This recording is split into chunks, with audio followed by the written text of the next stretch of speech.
So, welcome everyone. Thank you for attending our first Graze on Over webinar of the year. My name is Ellen Harrell, and I am the Director of Marketing and Communication for NetGLC. We are joined today by Corie Pierce from Vermont, who is the owner of Bread and Butter Farm. I am super excited that she has agreed to speak with us today. We got to visit her farm in September during our Nat GLC bus tour, and she just has a really unique and exciting business model, in my opinion, that a lot of folks got the opportunity to ask questions, but it seemed like our time just wasn't ever enough. So I asked her if she'd be willing to do this webinar with us. But Corie, if you don't mind just introducing yourself and then maybe just getting started with your background. And also for the audience, if questions come up, this is definitely a Q&A session. If you have questions as Corie's speaking, please feel free to add that to the chat and we'll be monitoring that and can start asking your questions. So yeah, Corie. Awesome. Hi, everybody. Thank you, Ellen, for inviting me. And yeah, super excited to talk. And I just echo that I would love to just hear from folks about what would be the most relevant and helpful and important and just like what's on people's minds. So yeah, Ellen's given me a great little outline to think about, and but totally willing, able, and excited to deviate as needed or as we see fit. Yeah, so I'm the owner of Bread and Butter Farm here in Vermont. We started here about 15 years ago and purchased a conserved 143 acre farm. It was a former dairy farm before us. And my background before starting Bread and Butter was I did not grow up on a family farm, but started farming on a veggie farm in southern New Hampshire as a teenager, and just fell in love with farming right away, and worked on that farm every summer, and kind of extended my season more and more into my school time and all that. And for about 7 seasons, really sunk in with that family. And then I had kind of a hodgepodge of random other experiences, a cattle ranch out in Arizona and some farming actually out in California, and finally taught and farmed out in Michigan at Michigan State University, and managed their organic farm, a vegetable farm. And then really wanted to figure out if I could start my own thing, and wanted to try and do it back in New England, where I'm obviously from. And so, yeah, was working back here in Vermont, again, teaching farming, and found this land by way of the Vermont Land Trust. And we got going in 2009. Yeah, awesome. And so I think the land trust element of your story is really interesting. And I know for everyone that went on the bus tour, like we got to see the area that you're in, which is not the same as a lot of, we have a pretty big Western and Midwestern audience where land is a little more readily available. But Yeah. would you talk more about just how Bread and Butter got started and even go into how it's maybe changed over time? Yeah, sure. Yeah. So, like I said, we started 15 years ago, and this had been a former dairy farm. It was at that point in 2009, 143 acres were left of it, which felt large to me, a little overwhelming. Our plan was to have a small micro dairy, as well as a beef herd, as well as do some vegetables. And we always had a vision of bringing community to the farm in various ways. We had some agro-tourism ideas, and we knew we needed to get the farm up and going and off the ground before we could do some of that stuff, but that was always interesting to us. And yeah, to your point there, Ellen, Vermont's obviously very rural, but where we are, we're about 7 miles south of Burlington, Vermont, which is still a relatively small town, but for Vermont, it's I think the biggest, and a small population. But for here, it's where there is relatively densely populated areas. There's a number of other small towns around. So all in all, I think there's about 150,000 residents, like in a pretty small radius around us. And we're kind of on the cusp of that. We're like our farm and a few other farms that still remain right around us. really are on the cusp of like a more suburban development, which is kind of an interesting place to be because we're kind of at the nexus of like where it goes from like the semi-urban to like some suburban to then getting into very rural. And we've been able to really leverage that location, and it's provided a lot of opportunity for us. It's also comes with a good amount of challenges as well, which I can get into a little bit later. Um, but yeah, like I said, we started out knowing and wanting to be pretty diversified. Um, you know, managing our land really by way of cattle at first, and bringing in other species eventually over time, and hopefully even planting a lot of trees and doing some agroforestry. But we knew that was all going to take a lot of time till we could get there. We're on very heavy clay soils, which has been excellent for grazing, although in some wet years has been very challenging as well to do that really well.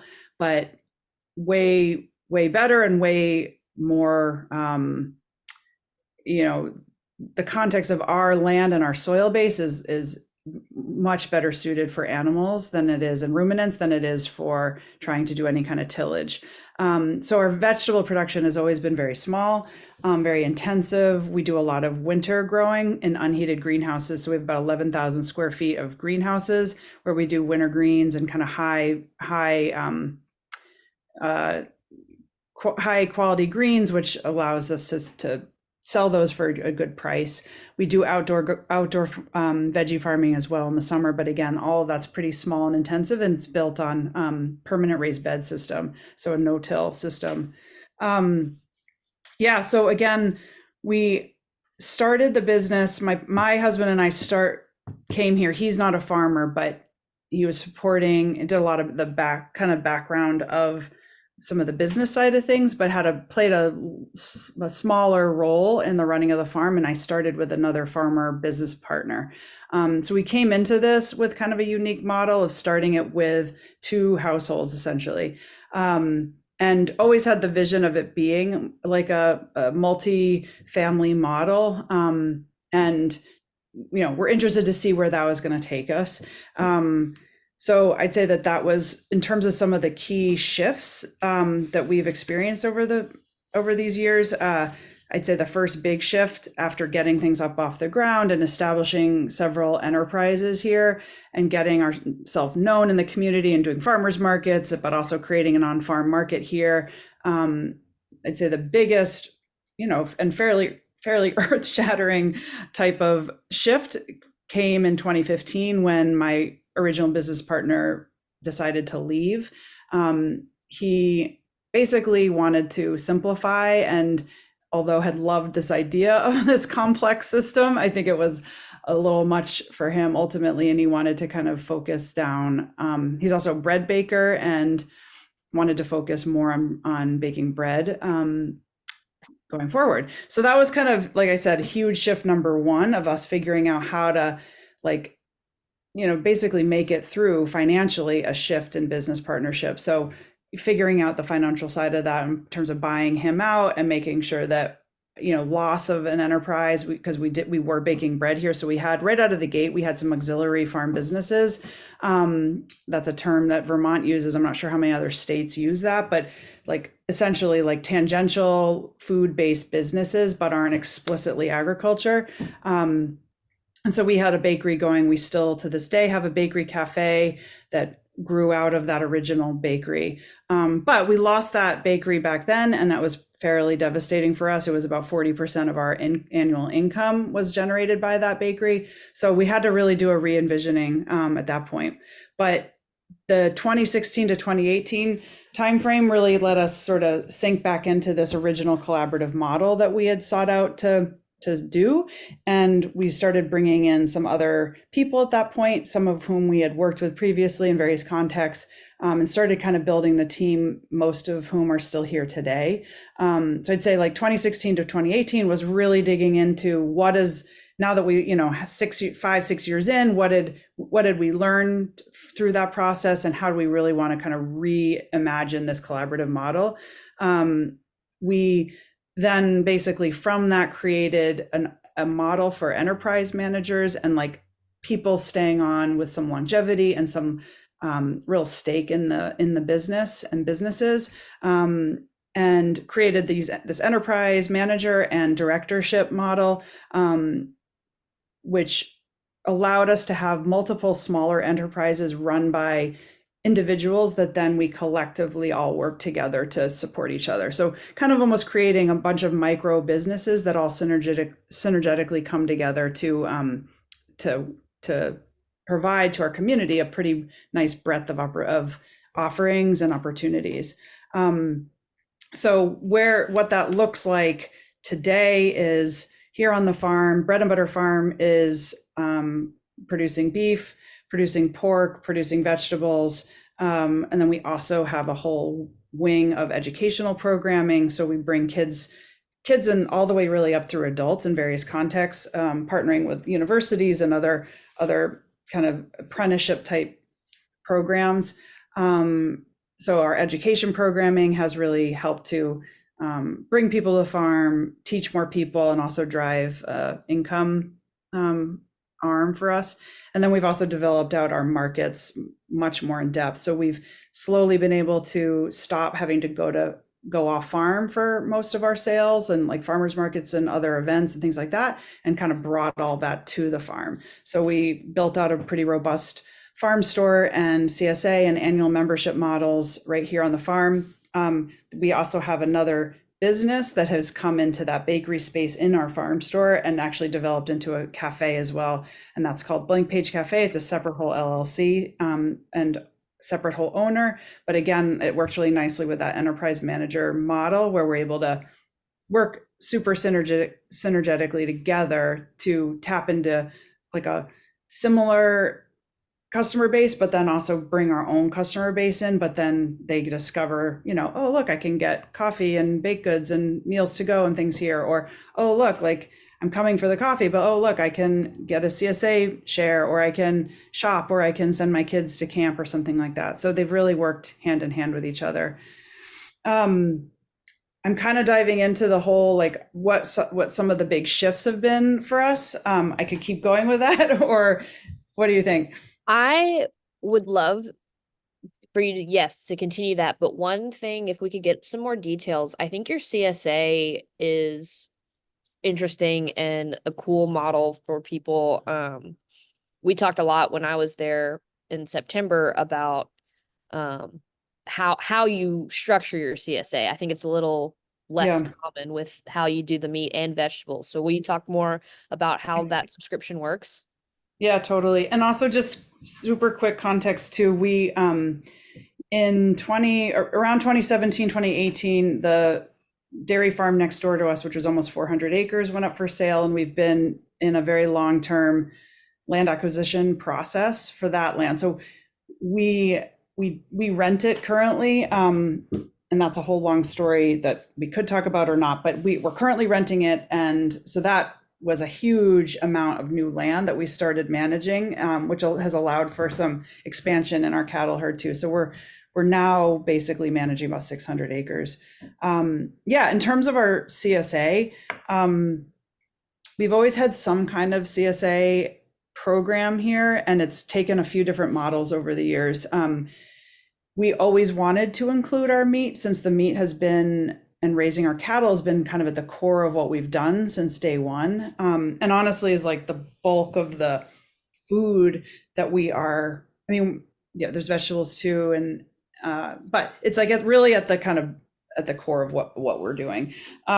So we've done so currently here and now, we've got a couple different models that people can plug into. You can sign up for a kind of traditional seasonal model where you pay a certain amount, and then you come and get a weekly share of either vegetables or meat, whatever you want, or both. We also have some add-ons that people can select, and those are products that we don't raise, but we have sourced in. So eggs, bread, cheese, some cheeses, milk, things like that. And that is like, you sign up for 3 months or whatever the season is. And we offer 4 of those a year, basically. So like the four seasons. And that's nice to hit people who are interested in just like kind of trying it out, or only really want it for the summer when the vegetables are at the height of their season, or maybe only want it in the winter because they want to be part of, our winter greens program, or and they do their own garden in the summer, something like that. So it, depends on how different people want to plug into that. One thing that we started, I think it's now been like 2.5 years ago, was something that we're calling the annual membership. And this has been kind of transformative for our membership model. And the annual membership is where we basically annualize everything that we offer. So vegetables, all the meats, so whether it's our meats or other meats that we supplement by bringing in, and then all of those add-on products. And we've just priced all of those out per how much you get on a weekly basis. And basically it's almost like an a la carte menu. So you can select, I want to get vegetables, and I want to get this certain quantity. I want to get a dozen eggs a week. I want to get 10 pounds of beef a week. I want to get, whatever on down the line. And we basically come up with a monthly flat rate based on your a la carte selections. And then we're able to just have people's credit cards on file, and they just are like basically with us, almost like a gym membership. And it's been incredibly successful from the standpoint of we set out when we first started to have 35 of those members and maybe grow to 50 after the first year. And we like started out, as soon as we advertised it, we were at 50, like within weeks. It was amazing. People just wanted it. And the retention has been incredible. The only people we've lost have been people who have moved away. So it's been an incredible, like, people have given us such good feedback about it. I think what they've liked about it is just, we give those folks the best price. So it's the most affordable way to buy any of the products, first of all. Second of all, it's really easy. Like, they don't have to think about re-upping every 3 months or 4 months or whatever it is. And it's super flexible. They can literally come any time of the week, any day that we're open, they can come, and they just know what they're getting. So they get to walk in the store, and there's no money transaction. They just get to like go and gather their food. And I think it feels really fun and just like connective. And then we also do fun perks. So every month there's some kind of perk, and it's everything from some little thing of like sampling like some new seasonal thing that's coming along, and they get the first of it. Or some bigger perks are first access to our summer camp program, which is really, really important for some of the families because it sells out in a day. And it's really hard to get into. Or in the summer, we offer a burger night pass for one of our on-farm burger events. And that's a really nice value, and they, makes them feel really part of the community. So and those members are who we really get to know because they're here every single week and they're committed, and we really go out of our way to connect to them. So that's been super successful and fun, and we've gotten really good feedback, and we're always trying to innovate and try to figure out how to make it better and make sure it's actually profitable, and make sure that we're doing everything right, and finding new products to add to the program beyond what we're able to produce. Yeah. I really appreciate that further explanation. And it looks like we do have a comment, maybe a question. It says, it's incredible how much you have going on. Can you share how many full-time people it takes to run all of the farm and auxiliary enterprises? Fantastic question. Yeah, thank you. So I'll give you some fast facts in general, which will include answering that question, I think. So we're managing, like I said, about 600 acres. Our cattle herd's about 100 head. We have a varying sized pig herd. The pig herd is less production for us. I mean, it's still some production, but we don't have all our fencing properly set up that we want to really expand, but anywhere from 3 to 5 sows a year, one with one pregnancy each. We are doing about 4 acres in vegetables, including about 11,000 square feet of greenhouses. We have 12, including myself, year-round or full-time or close to full-time staff, and another 20 to 25 seasonal part-time. And that includes some people, like even like a 10-hour a week person who works in our store in the wintertime. So most of that additional part-time staff is our teenagers who work at our summer camp. Um, and then how our, farming team as well in the summertime.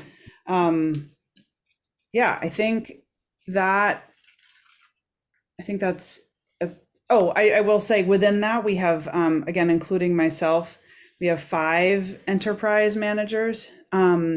So that's individuals who are at a level where they are responsible for managing the budget, the operations, and the team. So that anywhere from 1 to, I don't know, depends on the enterprise, handful of people under them.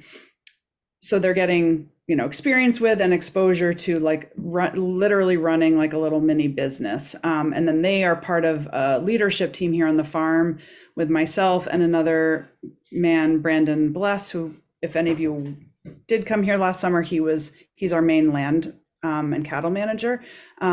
So he and I are the directors of the just overall business. So we're making business higher level decisions around shared, like all the shared infrastructure and shared expenses and also bigger, longer term land decisions and general business direction decisions as pretty much Brandon and I. But we do, that being said, we have monthly meetings with our whole enterprise manager team, and they're part of that process too. It's really up to them how much they want to be part of it. And some of our enterprise managers are like really focused on just their enterprise. That's what they want to do. They're focused on it, and they want to kind of, they're obviously aware of the whole farm and the process, but they want to kind of stay to that. And others are much more interested in kind of wanting to know the whole thing and kind of dig into that on other levels. And so one thing we've tried to do over the years is be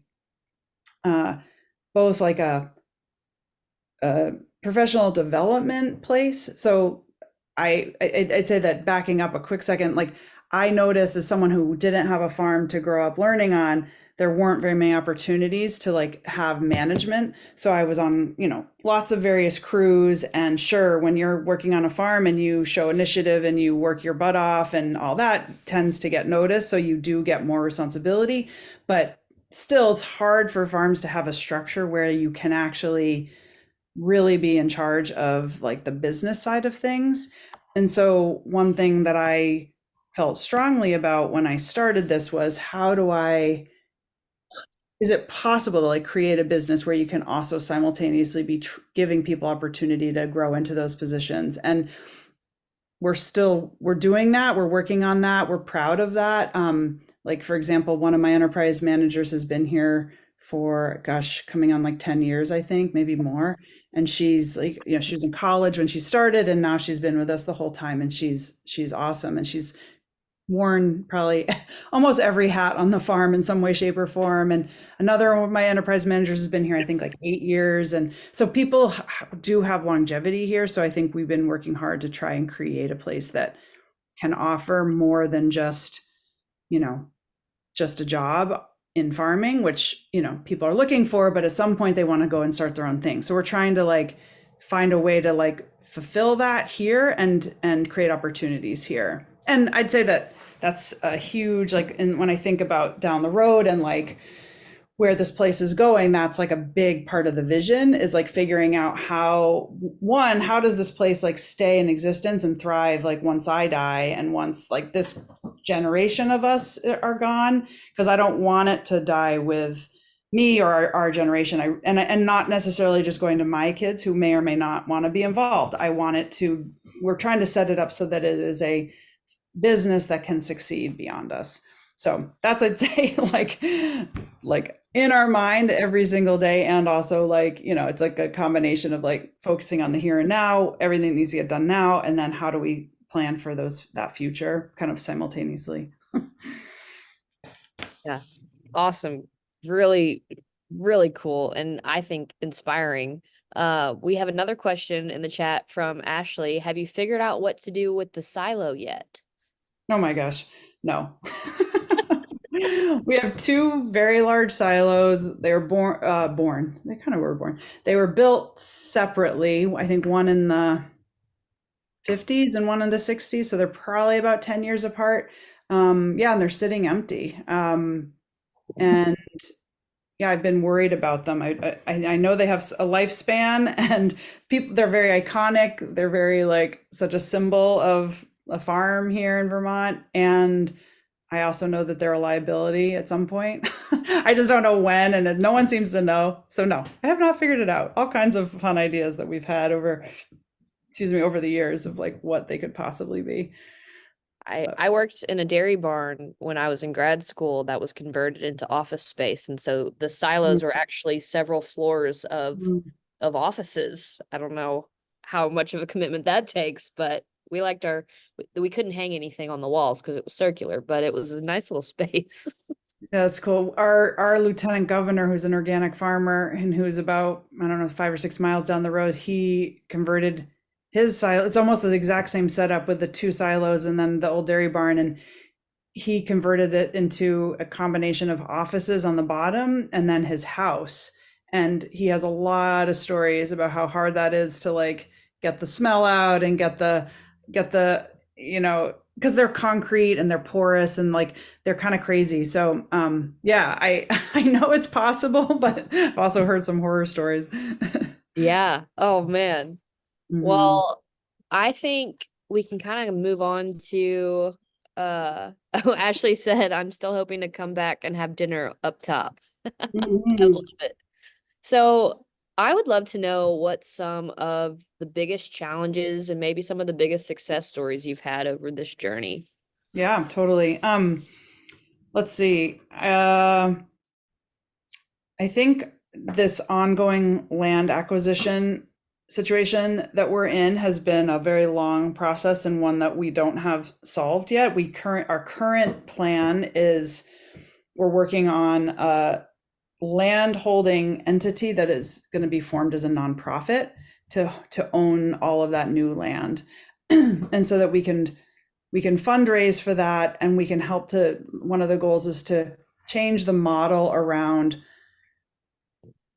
farming that and show that you don't have to be a landowner to be a really good farmer, and that you can build in equity in other ways without we know very clearly that it's important to have long-term access. You can't just like be renting and have that rent pulled out from under you, or like it's very tricky to like do this, but we're committed to showing that there could be another model if there's a land holding entity that is like holding and leasing the land back to the farmers at a very reasonable rate, that with a 99-year lease and like very well built in management structure of that could be a viable model, and that we can then take land um, out of the market, so it's not just being turned over every single year and carrying mortgages. Every single farmer is carrying mortgages sort of in perpetuity.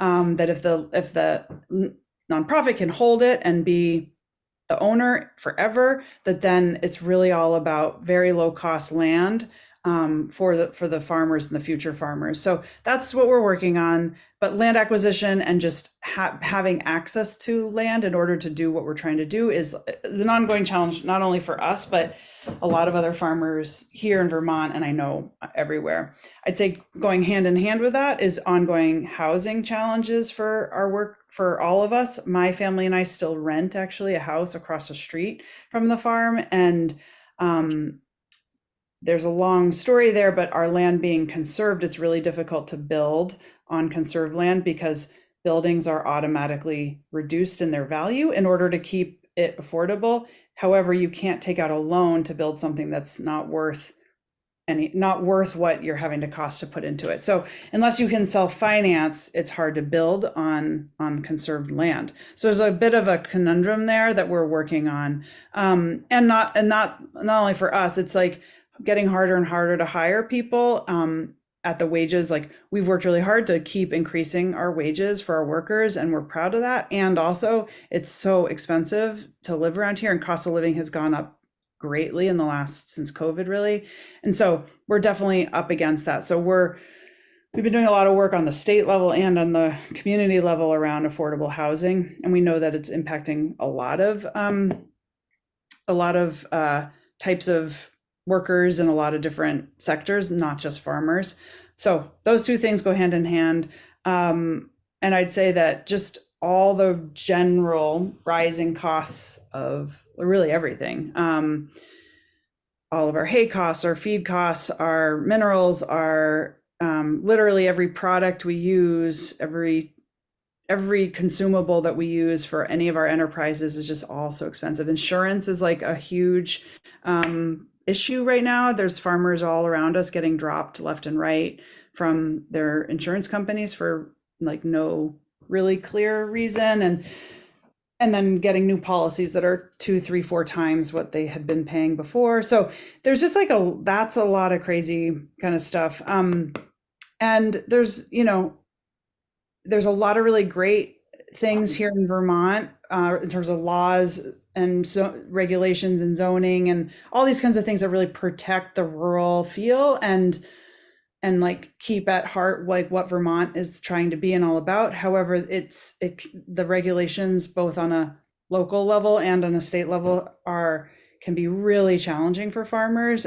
We've been at kind of the cutting edge of like these like agritourism and doing auxiliary farm businesses, and that is all well and good, and we've felt a lot of support, and we've actually seen legislation that has shifted the rules around all that. And it's also like we never fit in any box, and that makes things pretty challenging at times.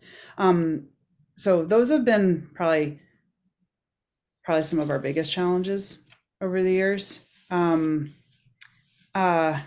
Yeah, I'd say like, obviously COVID, given the nature of how we operate, COVID was simultaneously a huge challenge and also like a huge opportunity for us to grow. So that was a really interesting time, and still kind of post-COVID world is like, it's been an interesting kind of time to be a farmer, to be a business owner, and to navigate and shift and change like how to engage with your community, especially when you're such a hands-on community farm. So that was like just a whole thing in and of itself to navigate and deal with. Want me to flow into some wins? Yeah. Okay. I'd say probably overall has been our impact and our engagement with our community. That has been really wonderful, and we've felt very supported, and I think we have done, I mean, we are very well located and positioned so that there's like a lot of like lucky things for us, and I think we also have like been able to leverage that in really nice ways, and then just been received really well. So that's come in a lot of different forms, but I think we have a lot of just good community connections, which is awesome. I think I think we've been very pioneering, as I kind of mentioned, just with like doing innovative things and new things, whether it's like a business model and structure, or whether it's like, developing on-farm summer programs for kids, or whether it's trying out new sales markets. So being that innovator, I think, has been big wins for us. So, and then with that, the auxiliary businesses, I'd say the partnership with not only Blank Page Cafe, really, right here on site, but also some other partnerships. Brandon has since started his own LLC operating side by side with us called Chrysalis Landworks. So just being able to like leverage what him running his own business side by side with Bread and Butter Farm business, that has provided some great opportunities. So that's been a win. And then I'd say the team structure and the longevity of a lot of our core team, and the work we've done to do our best and innovate to make working here be a good experience for people. I think those are probably when I was reflecting on it. Yeah. I'd say I'd like to add one more thing of we're a big win has been the response of the land to their management practices too, just to see the soil and to see the native species and to see just how the land as a whole has really kind of come alive and woken up has been beautiful and awesome also to see. And I think that that's kind of the core of what we're trying to make our decisions on is like, what does the land need, and then how do we work with that, and how do we like integrate that into our daily rhythms and practices. And we certainly always have work to do there, and are always like responding to when things work or don't work. But that's been a win. Yeah. I have an additional question. I know, like, obviously your whole model is very community driven from every stacked enterprise. But I'm wondering, do you have like community partners further than individuals? Like, do you have any other types of like, do you have grant income streams, or do you guys host any like bigger community partnership events kind of stuff? Like, I don't just don't know the answer. I'm curious. Yeah. I mean, I'd say again, since COVID, writing grants and like going for grants has been a huge part of our ability to, I wouldn't say that they've just been like, oh, we're counting on this grant income to like operate. It's just been all of a sudden, there's been a lot more grants available that can help move us further towards our goals. So like right now we got a pretty sizable grant a couple of years ago to basically help us renovate mostly the outer shell of our whole farm store and cafe, because that was, 1970s dairy barn with that we had gutted and renovated really ourselves, and that was 15 years ago. So, we put in like restore old random windows that we bought, and did it as best we could back then, and now it all kind of needs an upgrade. So like a lot of grants like that. So, you know, uh, improve like, and we've gotten a lot of NRCS grants and contracts, especially for the new land to put on. Like when we took over the 400 acres, there was no fencing, no water, no electrical, nothing. So we've done a lot over there to get perimeter fencing, to get water systems, to get we have a a winter hoop barn for our cattle, get the well up and running, all of it. So electrical, obviously, the pump and everything. So we've had a lot of grants that have been, again, like I said, allowed us to like move more quickly, which is awesome. In terms of like, since we're not a 501c3, we're not doing, and there's no grants really that are just like, except for random, we've gotten like a few, like awards, I guess, more than a grant of like $5,000 for conservation work that we've done that has no strings attached kind of thing, that we can do whatever we want for it. But those have been very small and fewer or farther between. In terms of community partnerships, I'd say we have tons of them, and all at kind of various levels. We have a lot with UVM just because we're one of the closest farms to them, and we're really excited about and open to like research happening on our farm, or interns or students coming here. So we have some ongoing relationships with Ernesto Mendez and the agroecology group. So we have a group of students every single fall who come out here and do like work alongside us, but then also also do research and are doing soil stuff and a whole bunch of stuff. We've had an ongoing relationship with UVM, their organic farmer training program. So we host students every Thursday during the main season, again, where they work alongside our farmers. They basically have their own home farm at the university, and then they kind of get spread out to to a few other farms where they get like practical, real other farm experience. So that's been pretty cool. Certainly NOFA Vermont, which is the Northeast Organic Farming Association, not like a formal partnership in any way, but there's a lot of support back and forth in general, NOFA to a lot of other farms. And I'd say, so that's like a partnership in a way.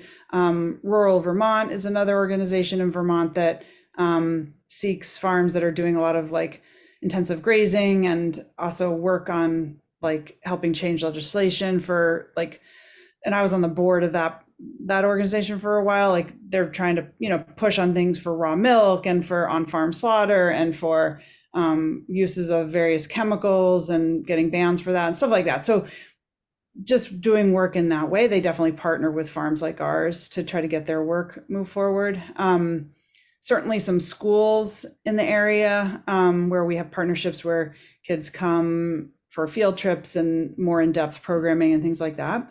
Trying to think of others. There's so many that are like little one-off things over the years, and then yeah, some more regular and ongoing ones, I think mostly that I mentioned. Again, our Awesome. position in our community is very good for that. You know, we're close by to a lot of these places. And I'd say also we just have a willingness and a desire. Like most of us who work here are pretty excited to engage on that level. And not everybody, but we have enough people who are like happy to do both of those things. And so that puts us in a good position to do it. Yeah. Another question in the chat. Who or what has inspired you on your farming journey? Books, podcasts, blogs, any and all of the above? Hmm. Good question. I'm really bad at keeping track of what podcasts really inspire me. But there's been many of those. I'd say early on, it was truly the farm family that I worked for, Gordon and Edie Barker in Southern Vermont or New Hampshire at Barker's Farm. And just being around this like awesome, they were, you know, they took over Gordon's family farm when they were in their 20s. And to like, as a teenager, to like witness that and to see these like young people doing that was like totally eye-opening to me, and just like, oh, I didn't even know this was a career, like how you would do that. So that was pretty powerful and important for me, for sure. And then I'd say, gosh, over the years, it's just been so many different patchwork of like so many different farms and farmers. I farmed out in California, then in Michigan, and yeah, just through that journey, just been a lot of different people. Brandon Bless, who I met when I started working back in Vermont up at Sterling College. I was teaching there when I first got back here. We met there because we were both teaching there. And then he and his family moved here at that transition point with my first business partner. And he's so inspiring. Like he's somebody who's he keeps his finger on the pulse of what's going on in regenerative farming literally around the globe. So he's I will say he's like my cheat sheet. Like I could just go to him and be like, Brandon, I need some inspiration on this or this or this. Who should I? And he like instantly is like a book for me, has a podcast, and he just sent me one the other day that I haven't listened to yet about cooperative farming models that he's really inspired by. So anyway, he listened. Yeah, gosh, I wish I am stumbling around. I don't have great names of any right now, but there's been a lot. I could probably follow up and pick his brain a little bit. We'll Yeah. get the Brandon recommendation list to send out with the recording. It'll be perfect. Yeah, right. So my final question that I prepared is just what is like the 10-year vision? You've definitely touched on some of the planning that you have, but in 10 years, where do you want the farm to be? Yeah. Well, we want to see, again, I'd say at the core and the base is just that the land itself is just getting more and more diversified and more complex, and more species are being introduced by way of plants and trees and also animal species, and that the humans are more and more engaged with it, that we have pick your own operations and all the perennial trees that we're planting, that's a way for people to get out there and engage by harvesting themselves, and same with the animals, and that we're that much more diverse in what we have growing and raising here. And I'd say a really big one is that we have affordable and non-toxic, simple, nice housing for everybody who works here. And that can look like, almost like seasonal, simple, like almost dormitory style, all the way up to like single family home type living situations for people who are making a career of this, and that we have multi-generational living. Like we really want people to be able to like live and retire and die here and not and really be part of that whole community through the end of their life. And yeah, and then it just lives on, and that it has like legs to as an organization, and as like whatever the business structure evolves to be, that we are able to keep that going in perpetuity throughout, and that the next generation isn't burdened with all the mortgage costs and all the startup costs that that it takes to get a farm going. Yeah. Incredible. Oh man, I'm just so excited about everything that y'all are doing. Mhm. We've got about 10 minutes left until we hit our hour, so I just want to open it up for final questions or comments. Or Corie, if you have anything else you'd like to share, um, we'll just have a few minutes. Awesome. Trying to think. There's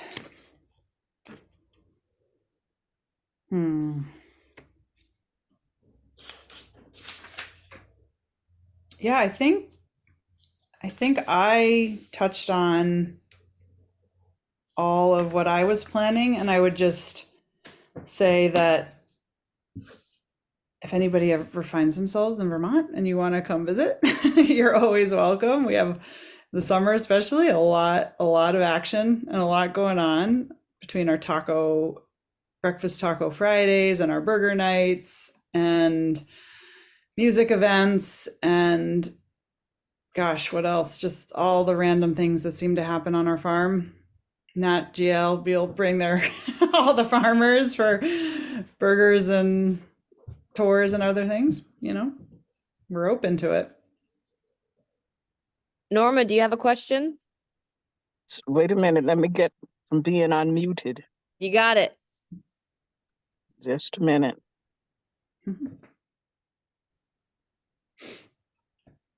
No, you cannot. Can you hear me now? Yes.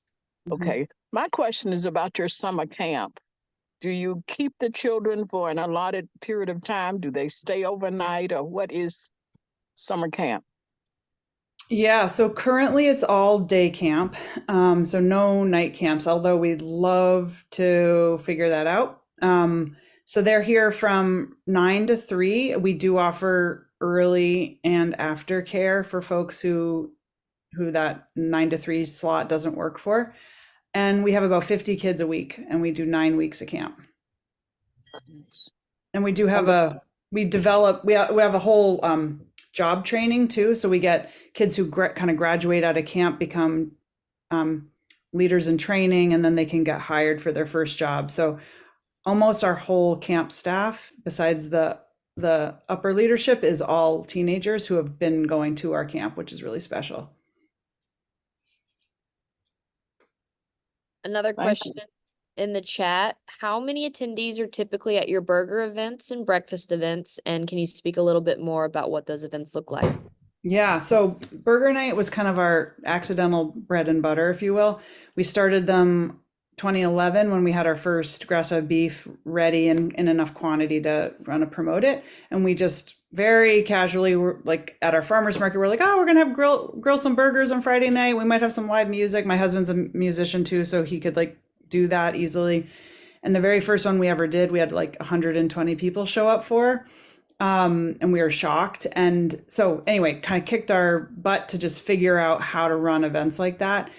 And it's gone through different iterations. We now ticket and we cap it at 500 tickets. And that's probably about 300 to 350 adults and 150 to 200 kids.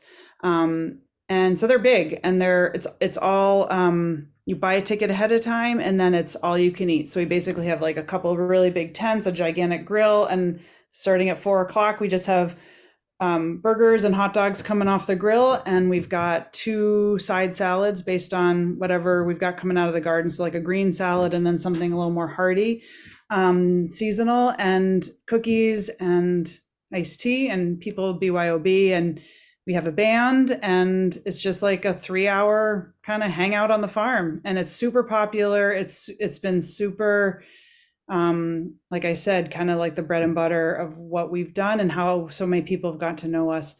The Taco Fridays are a lot different. The volume wise, those are a la carte. You show up and you just order chorizo tacos, hand pressed tortillas. That's actually run by Blank Page Cafe. So whereas Burger Night is run by Bread and Butter Farm, but we collaborate on both of them.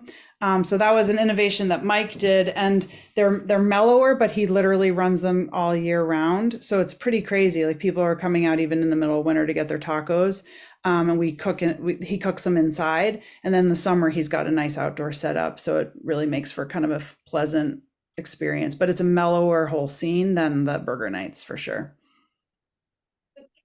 Another question in the chat. Can you talk briefly about your grazing program? Do you do rotational grazing, mob grazing, winter bale grazing, or any other types of grazing? Pretty much all of the above.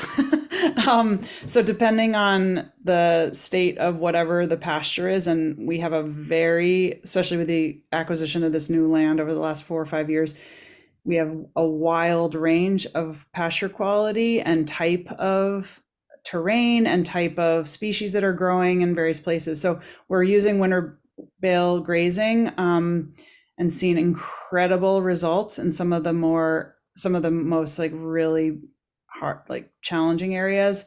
On our home farm, the 143 acres that we've been grazing in, intensive rotational mob, style and again started with a very small dairy herd that then has morphed into this beef herd. We've seen incredible, like Brandon would say, 400% increase in all various measures of our soil. The new land is a lot trickier, and we're employing different types of practices. I mean, all the same, but just like different strategies depending on where we are. But yeah, hopefully that answers that to a degree. I haven't even said too, I mentioned it briefly, but we are looking to install a very large agroforestry system, and looking to get some money through the grant programs that are out right now. So we're looking to install just tons of trees over where we're making very big alleyways for our cattle to graze through, but planting tons of trees, mostly like in our home bases, a lot of intensive orchards. So again, designed for pick your own, and then more in the far depths of our fields and like more of the pastures, other species that are going to be more for windbreaks, for sucking up water, for fodder for the cattle to browse, things like that. But yeah, we have an entire plan for that, which is exciting. JB, do you have a question? Yes, Corie, I really enjoyed listening to this webinar, and I did miss the first 7 minutes, so I'm going to ask, did you go over the type of beef or the breed of cattle that you have? I know you said you have about 100 head total, and how many beef do you finish per year? Yeah, we raise primarily Rotakawa Devons. They're a small to medium sized breed, and really cold hardy, and they do really well on our mixed terrain. And we'll process anywhere between 25 to 40 a year, depending on our size and what we brought in or not, and kind of where we're at. Great. So now you've acquired more land, it sounds like, and you're up to about 600 acres, if I understood you correctly. Are you looking to expand the size of your herd? We definitely will be. The land is not super productive, so first things first of just getting that more productive. So, and the cattle are obviously playing a really big role in helping that to happen. But yeah, the goal is, as we simultaneously work on all of the fencing, which we're getting there on, and all the water systems and all the other stuff, which has just been a slow work in progress, would be to have more cattle and then more other species. And then, like I said, all the trees are going to be in there too. So it's a lot. Yes. Well, thank you. Yeah, thank you. Another question in the chat, are you adding sheep or chickens? We would love to, and I'd say sheep first. And I'd say if I had to predict, probably 4 or 5 years from now. Yeah, we would love to have more ruminants.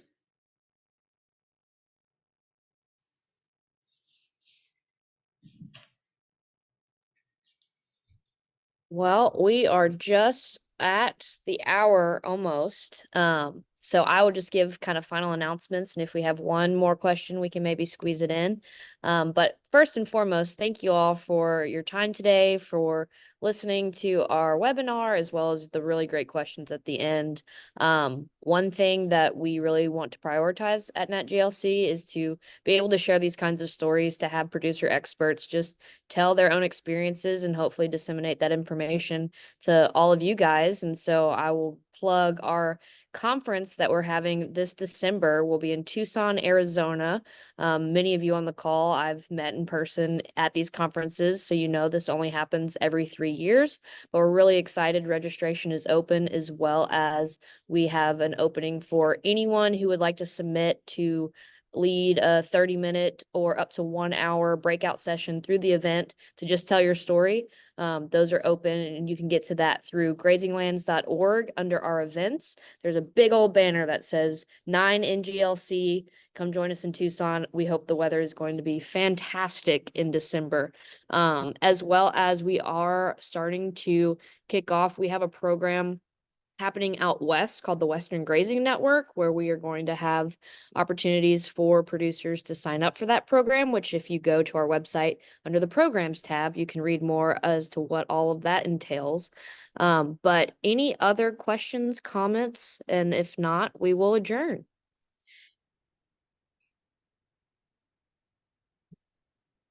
Awesome. Thank you guys so much. And thank you, Corie. You have such a great story, and I just want to head back to Vermont right now.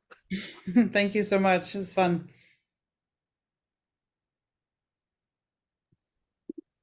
Bye.